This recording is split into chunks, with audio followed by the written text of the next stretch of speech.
Cricket मेरे लिए जुनून है। क्रिकेट मेरे लिए सब कुछ है।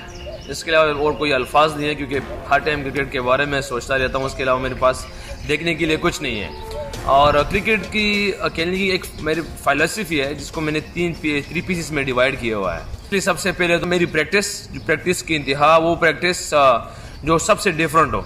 ये इंजी भाई के अल्फाज थे कि वो प्रैक्टिस करनी है कि जो सबसे डिफरेंट हो, जो मुश्किल से मुश्किल प्रैक्टिस हो, मैं उसको करने की कोशिश करता हूँ। ये मेरी प्रैक्टिस की फिलॉसफी है। जानने की कोशिश करता हूँ कि मेरी मुखालिफ टीम क्या होती है और उस टीम ने मुझे मेरे खिलाफ क्या प्लान करना होता है, तो उस प्लान के मुताबिक अपनी प्रैक्टिस करता हूँ कि मेरी प्रैक्टिस भी वैसी हो जिस तरह मैंने कल मैच में खेलना होता है।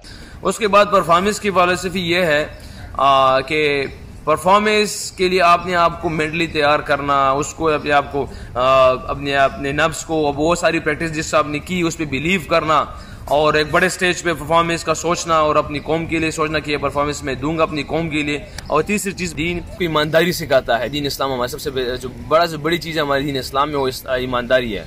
और फिर इस ईमानदारी को अगर आप जोड़ा जाए प्रैक्टिस में भी, तो यही होता है कि प्रैक्टिस में आप ईमानदारी से जाते हैं, ईमानदारी से फील्डिंग करते हैं, बॉलिंग करते हैं, बैटिंग करते हैं और ईमानदारी से पूरी टीम को जल करने की कोशिश करते हैं।